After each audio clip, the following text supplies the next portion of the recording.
Good morning बच्चों। अच्छे होंगे, स्वस्थ होंगे, मस्त होंगे और अपनी फिजिक्स की स्टडी को आप स्पीडफुली आगे बढ़ा रहे होंगे। हम लोग आज जिस टॉपिक को डिस्कस करना है विमीय समीकरण के उपयोग, इसको डिस्कस करेंगे कि विमा हम लोगों ने सीखी थी पिछले लेक्चर्स में, पिछले वीडियो में। आज हम लोग को इस विमा के क्या उपयोग करने हैं ये जानेंगे, डायमेंशंस के क्या यूज हैं।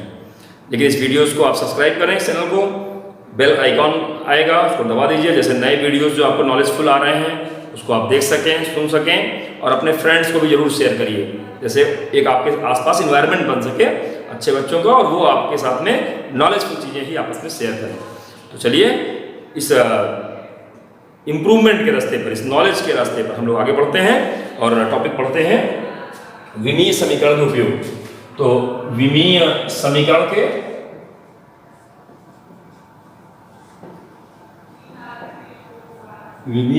के निम्नलिखित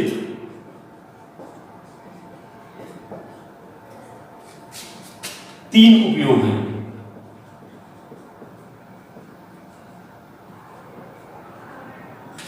नंबर एक पद्धति से दूसरे पद्धति के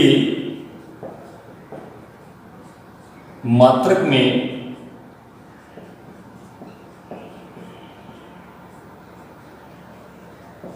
परिवर्तन करना। दूसरा उपयोग क्या है भाई इसका? एक सिस्टम एसआई से सीजीएस, एमकेएस से एफपीएस, इस तरह तमाम आपस में जो तीन सिस्टम खासकर आप मैकेनिक्स में जानते हैं, यांत्रिकी में जानते हैं, एमकेएस, सीजीएस और एफपीएस, इनका आपस में हम परिवर्तन कर सकते हैं। दिए गए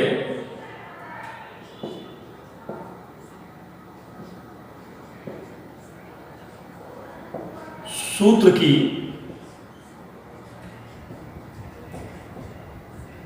सत्यता की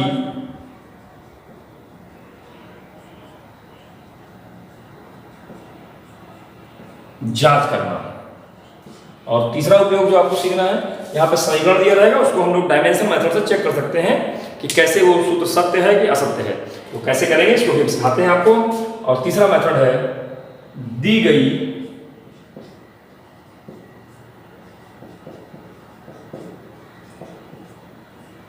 राशियों के मध्य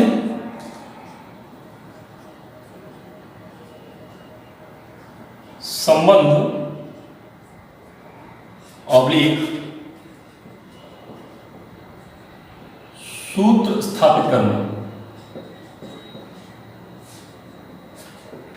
तो कोई राशियां दी रहेंगी, एक राशि अगर किन्हीं राशियों पर निर्भर है तो उनके मध्य आपस में संबंध क्या है, इसको भी हम विमा विधि से जान सकते हैं। तो बच्चों हम लोग आज जानेंगे कि तीन उपयोग क्या है। तो आइए अब आपको बताना शुरू करें कि विमा विधि के ये तीन उपयोग क्या है।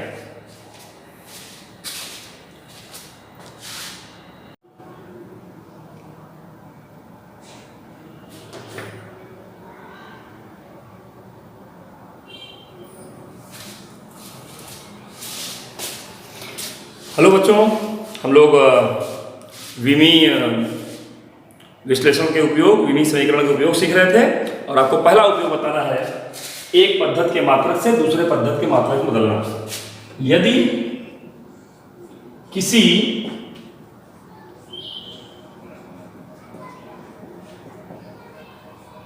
भौतिक राशि Q का दो विभिन्न मात्रक पद्धतियों में मात्रक U1 तथा U2 व उसके आंकिक मान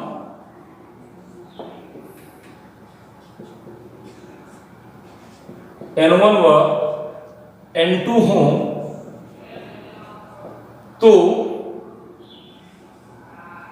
Q is equal to NU, ये हमेशा नियत रहता है, क्योंकि क्वांटिटी तो बदलेगी नहीं, क्वांटिटी वही रहेगी, मात्रक पद्धति चाहे जो अपनाया जाए।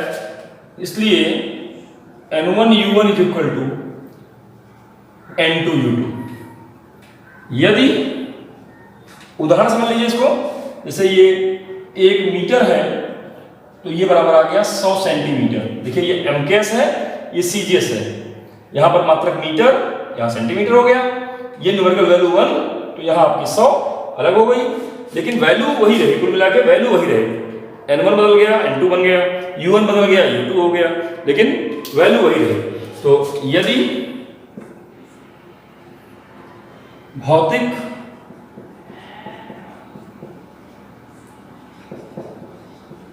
राशि की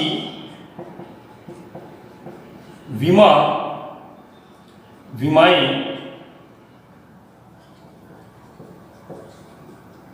द्रव्यमान लंबाई,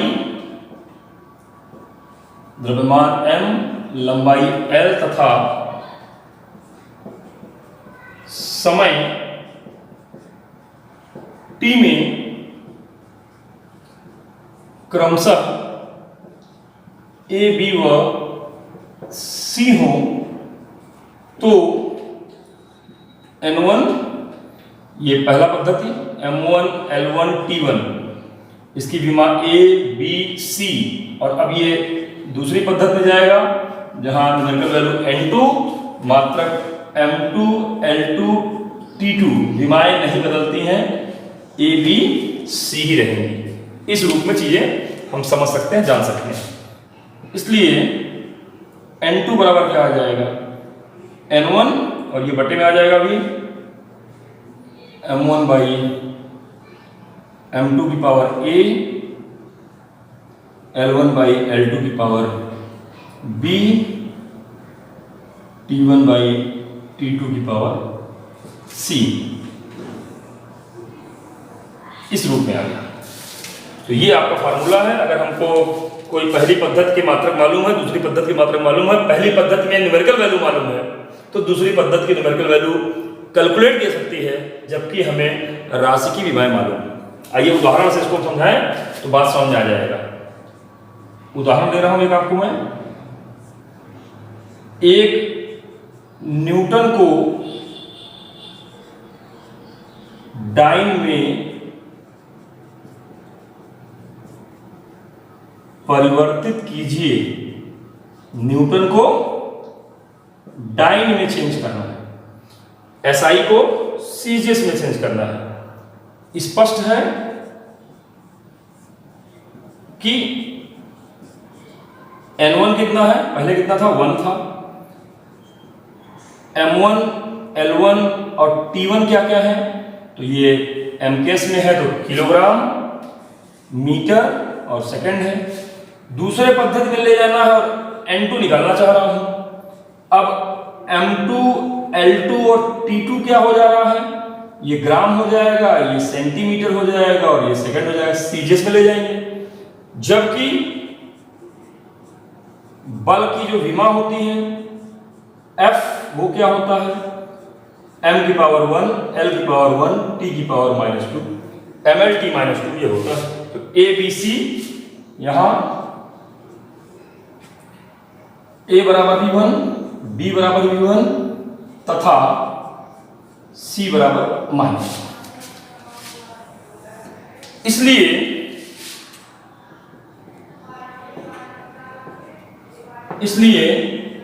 N2 इज इक्वल टू हम जानते हैं N1 M1 बाई M2 की power A, L1 by L2 की पावर B,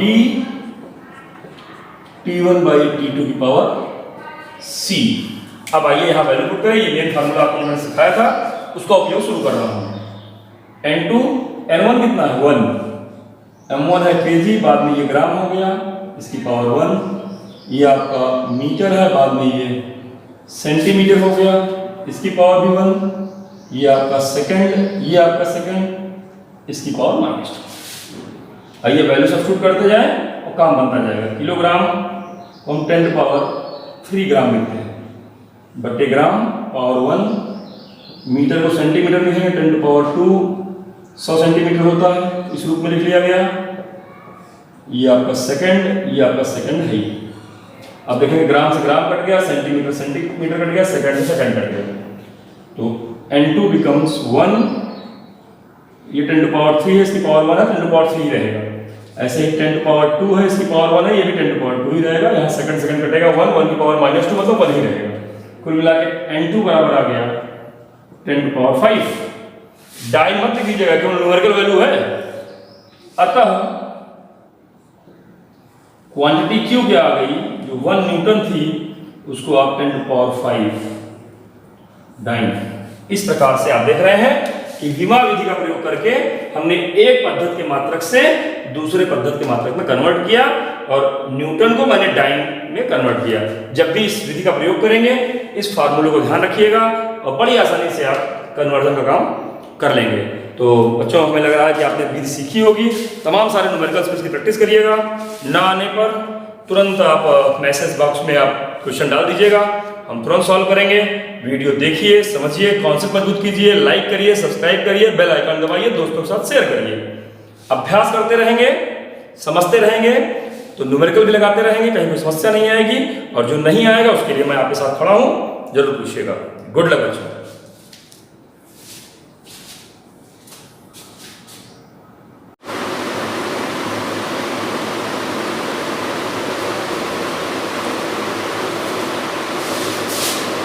वेलकम बच्चों। चलिए हम लोग आज फिर से ये विमीय विधि के उपयोग सीख रहे थे, विमा के उपयोग सीख रहे थे, विमीय समीकरण के उपयोग सीख रहे थे। तो इसका दूसरा उपयोग जो है वो समीकरण या जो सूत्र आपको दिया है उसके सत्यता की आप जांच कर सकते हैं। कैसे करेंगे, तो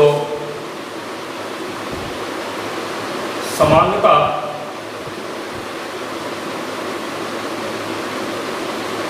की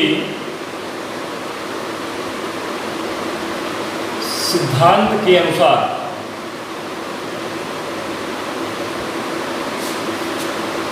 बाई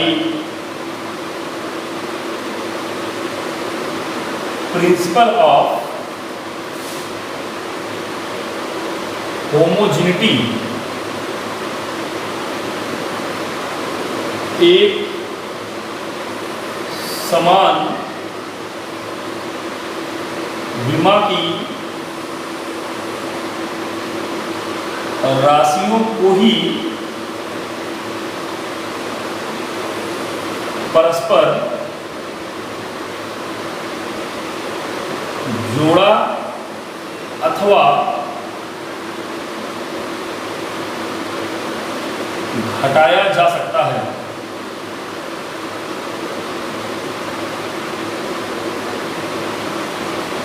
तथा परिणाम भी समान विमीय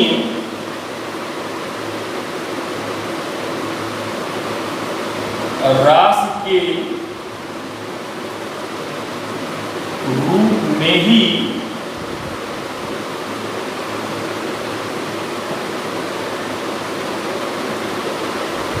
मिलता है। तो आइए इस बात को हम देखें। जैसे अगर मान लीजिए यहाँ पे 5 न्यूटन है, ये आपका 7 न्यूटन है, तो न्यूटन में ही न्यूटन जुड़ेगा। अगर यहाँ पर जूल हो जाएगा तो 5 न्यूटन प्लस 7 जूल नहीं जुड़ेगा, क्योंकि ये बल है, ये कार्य है। 3 आम 15 केला बराबर कितने आम, ऐसा नहीं होता है। सेम राशियाँ युक्ति घटती हैं, तो आप समझ सकते हैं कि ये 7 5 12 न्यूटन, और न्यूटन में उत्तर दिया गया। लेफ्ट हैंड साइड की जो विमा है वो राइट हैंड साइड की विमा के भी बराबर होती है। तो जितने पद आएंगे सबकी विमाएं बराबर होती हैं। इस बात को इस रूप में देख लें कि किसी समीकरण के बाएं पक्ष के प्रत्येक पद की विमा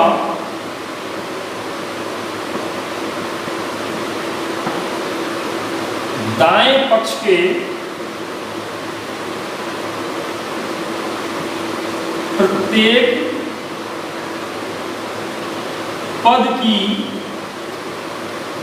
विमा के समान होना चाहिए।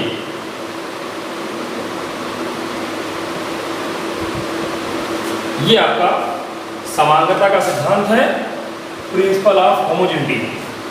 इसका उपयोग करके हम दिए गए सूत्र की सत्यता की जांच कर सकते हैं। जैसे उदाहरण दे दूं आपको, दिए गए सूत्र S बराबर ut plus half at square के सत्यता की विमीय विधि से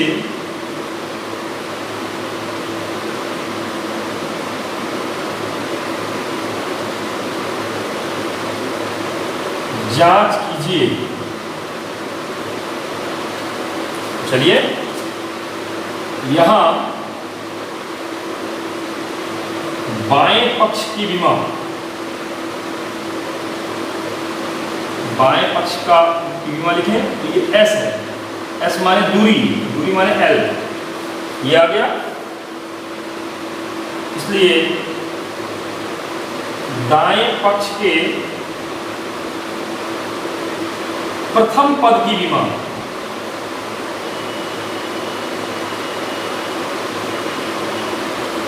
दाएं पक्ष का प्रथम पद क्या है? ut। u का मतलब हो गया वेग है LT-1 और दूसरा टाइम है t, तो मिला के ये L आ गया। ऐसे ही ये दाएं पक्ष के प्रथम पद की विमा हो गई, ये भी L ही आ गया। तथा दाएं पक्ष के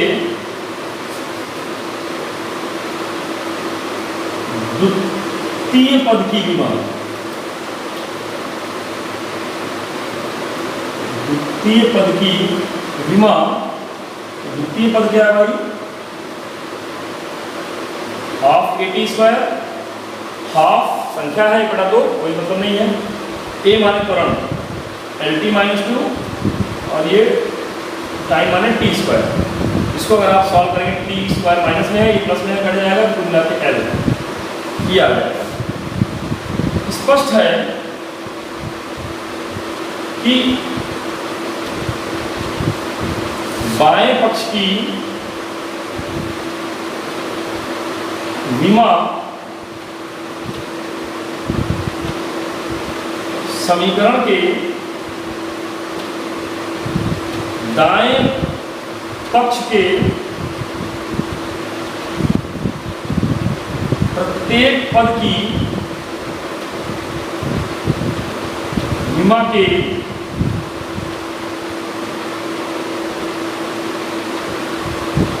समान है। अतः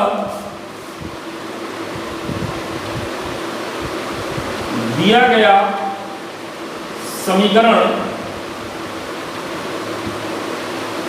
विमीय रूप से, हमेशा पूरी गारंटी मत ले लीजिएगा, विमीय रूप से सत्य है। विमीय रूप से सत्य है, क्योंकि जो सत्य होता है उसमें समांगता का सिद्धांत लागू होता है। लेकिन समांगता का सिद्धांत लागू हो रहा है इसीलिए पूरा सही है ऐसा नहीं कह सकते आप। विमीय रूप से सत्य, जैसे मान लीजिए यहाँ 1/2 ना होता तो सूत्र तो गलत होता, लेकिन विमीय रूप से तो भी सही आ जाता है। इसका मतलब जो विमीय रूप से सत्य है वो जरूर सत्य हो, वो सत्य जरूरी नहीं है कि हो, विमीय रूप से सत्य है लेकिन जरूरी नहीं सत्य हो। लेकिन जो गलत है वो विमीय रूप से पक्का गलत हो जाएगा। इसलिए विमीय रूप से आप सत्यता की जांच कर सकते हैं कि अगर विमीय रूप से ही सत्य नहीं है तो सत्य है ही नहीं है। हाँ, लेकिन विमीय रूप से सत्य है इसका मतलब सत्य ही होगा ऐसा नहीं है। आप उतनी ही गारंटी लीजिएगा कि विमीय विधि से सही है, उस रूप में सत्य आ रहा है। तो यह एक मेथड है। गलत जो सूत्र होते हैं वो विमीय सूत्र से गलत ही हो जाते हैं, इसलिए विमीय रूप से गलत होने पर सूत्र गलत ही हो जाता है। लेकिन सत्यता जब चेक कर रहे हैं तो आप केवल विमीय सत्ता की ही को ही प्रमाणित करिएगा, और वो बाएं पक्ष के प्रत्येक पद की विमा दाएं पक्ष के प्रत्येक पद की विमा के बराबर सिद्ध करते हुए इस रूप में आप इस दूसरी विधि का उपयोग आप समझ सकते हैं, जान सकते हैं। उम्मीद है आपको बात समझ आ गई होगी, तो कहीं कोई समस्या नहीं होगी। देखिए, समझिए, और जहाँ दिक्कत आए कमेंट करिए, पसंद आए लाइक करिए, शेयर करिए।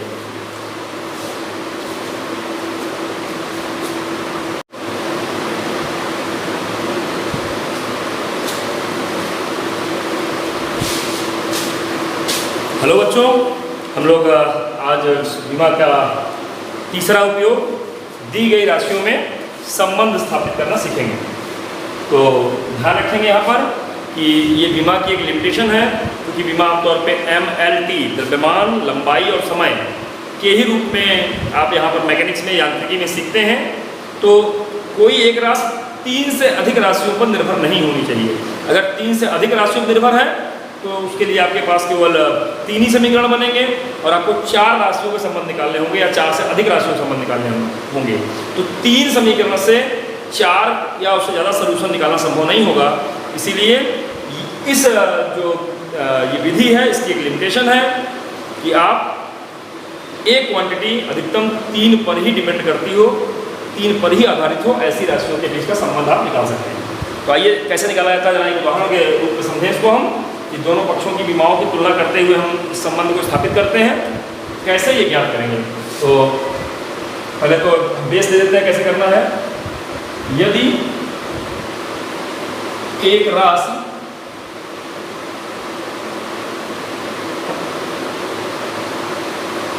तीन राशियों तक पर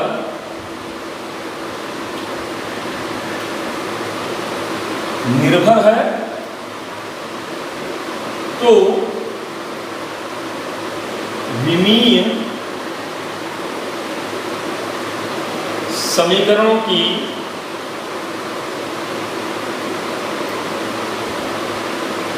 या विमीय समीकरण में विमाओं की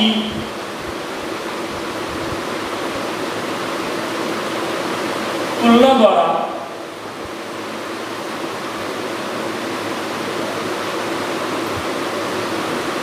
सूत्र का निर्माण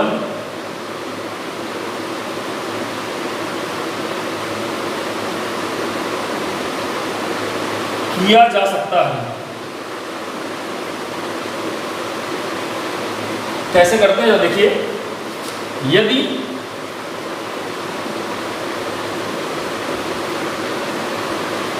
स्मॉल m द्रव्यमान के एक पिंड की त्रिज्या r के वृत्तीय पथ पर वेग v से घूमने पर अभिकेंद्र बल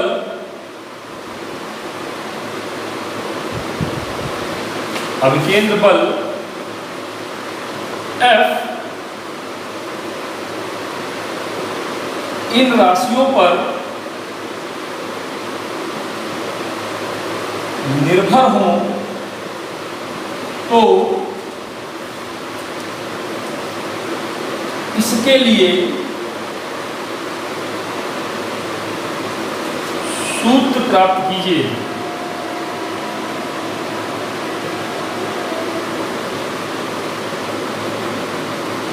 इसके लिए सूत्र प्राप्त कीजिए। कैसे करेंगे, आइए देखिए जरा। यहां क्लियर हो गया कि F डिपेंड करता है किस पे M पर, V पर और R पर। हम मान लेते हैं इसकी पावर A, इसकी पावर B, इसकी पावर C। माना, ये मान लिया है। तो इसलिए F is equal to small k m की पावर a, v की पावर b और r की पावर c, जहां k विमाहीन अनुक्रमानुपाती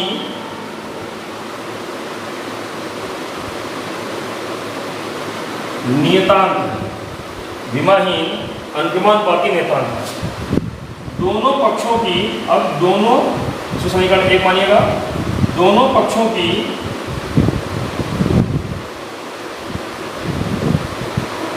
विमाएं लिखने पर, दोनों पक्षों की विमाएं लिखने पर, दोनों पक्षों की विमाएं लिखने पर f की विमा क्या है, mL(t-2), के विमाहीन है, द्रव्यमान की विमा m और उसकी पावर a हो गया, वेग का हो गया Lt-1, उसकी पावर b हो गया, त्रिज्या लेंथ है l, इसकी पावर c हो गया। इसको थोड़ा सा अगर हम कंपेयर कर लें तो देखिए क्या आ गया, mL(t-2), यहां कुछ नहीं लिखा, पावर 1 मान सकते हैं आप।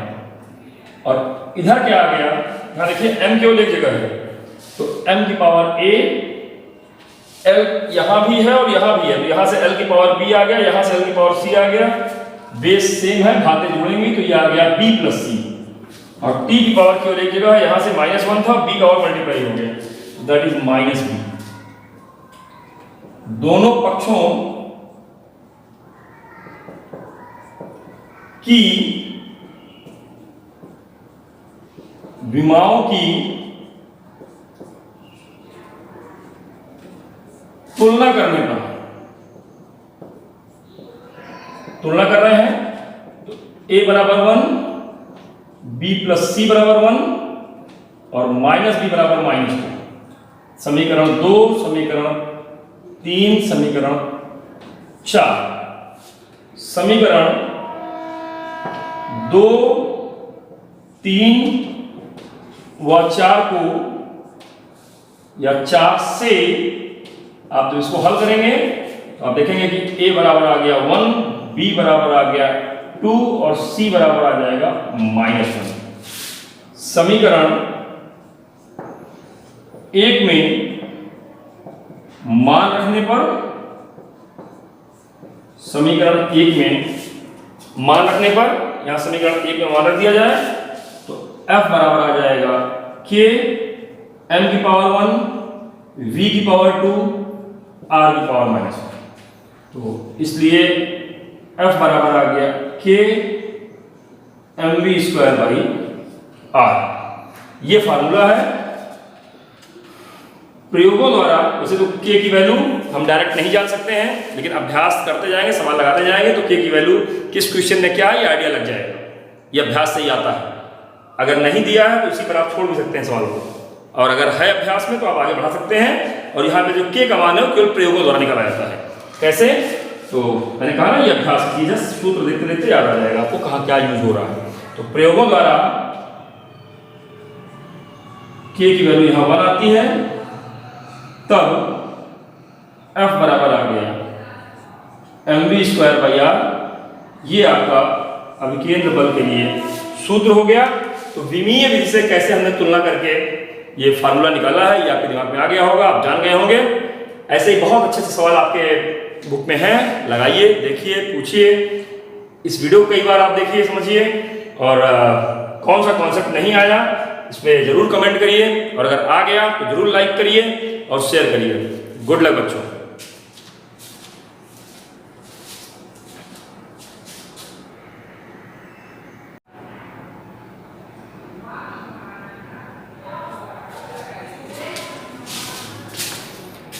हेलो बच्चों, कैसे हैं आप लोग?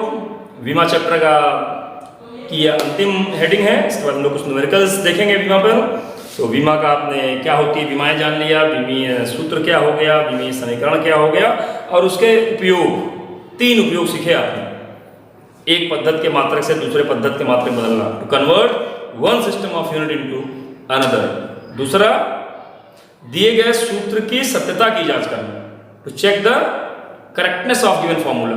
और तीसरा आपने जाना how to derive the relation between given quantities, दी गई राशियों के बीच में संबंध कैसे ज्ञात करते हैं। तो उपयोग तो आप 3 जान गए, लेकिन उपयोग करने की भी एक रेंज है, सीमा है।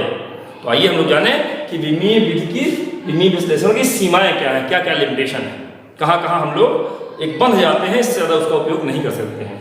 जैसे इस विधि द्वारा समीकरण के विमाहीन नियतांकों का मान, वो कांस्टेंट जिनमें डायमेंशन नहीं है, इसका यूनिट नहीं हो रही है, उनकी उसका मान ज्ञात नहीं कर सकते हम लोग। जैसे पिछले अभी आपने देखा होगा कि जब हम डिराइव कर रहे थे तो वहां पर k की वैल्यू हमने प्रयोगों द्वारा लिख दी थी, विमा विधि से हम लोग निकाल नहीं सकते हैं। दूसरा, यदि कोई राशि 3 से अधिक राशियों पर निर्भर करती है, MLT, ये 3 ही के लिए हम आमतौर पर समीकरण बनाते हैं, तो 3 समीकरण के केवल 3 ही सोल्यूशन हो पाएंगे। तो A, B, C की ही मान हम लोग निकाल पाते हैं। अगर वो चौथी, पांचवी D और E या किसी और क्वांटिटी पे इस तरह डिपेंड कर रहा हो, तो फिर 3 समीकरण से 3 से ज्यादा हम हल नहीं प्राप्त कर पाते हैं, अर्थात वह संबंध हम नहीं डिराइव कर पाएंगे जहां एक राशियां 3 से अधिक राशियों पर निर्भर करती है। तीसरा, विमीय विधि से हम त्रिकोणमिति, एक्सपोनेंशियल e की पावर जैसे लगा हो, त्रिकोणमिति माने साइन कॉस टैन इस तरह कुछ आता हो, या लॉग वाले टर्म आ रहे हो, ऐसे समीकरणों को भी हम बहुत ज्यादा विश्लेषित या उसका डेरिवेशन हम लोग नहीं कर पाते हैं। और अंतिम उपयोग जो आता है कि ऐसे समीकरण भी हम लोग यहाँ डिराइव नहीं कर पाएंगे, सत्यता की जांच तो कर लेंगे लेकिन डिराइव नहीं कर सकते हैं जहां एक से अधिक पद है। जैसे s बराबर ut plus half at square, तो इसका डेरिवेशन हम लोग डायरेक्ट नहीं कर सकते हैं, क्योंकि इसमें कई पद आ गए। तो कई पद है, गुणा है, भाग है, तो ठीक है, लेकिन जोड़ है कि घटाना है, इन चीजों का हम लोग यहाँ विश्लेषण नहीं कर पाते हैं। इसलिए एक से अधिक पदों वाले समीकरणों को भी हम लोग विमीय विधि से ज्ञात नहीं कर सकते। तो बड़ा इंपॉर्टेंट क्वेश्चन है, अक्सर 2 नंबर 3 नंबर में आपके एग्जाम में आता है कि विमीय विधि या विश्लेषण के की सीमाएं क्या क्या है। तो बच्चों आपको लिखना आ गया होगा, समझ में आ गया होगा। लाइक करिए, शेयर करिए, सब्सक्राइब करिए और खुद भी इसको कई बार देख करके दिमाग में बैठाइए। और जो हमने 3 विधियां बताई हैं इस पर न्यूमेरिकल लगाइए, नहीं आने पर कमेंट बॉक्स में डालिए, हम मदद करेंगे आपकी। और आप जीवन के पथ पर आगे बढ़ें। इस विमा चैप्टर को आज खत्म करते हुए मैं आपको बहुत बहुत शुभकामनाएं देता हूँ। Good luck.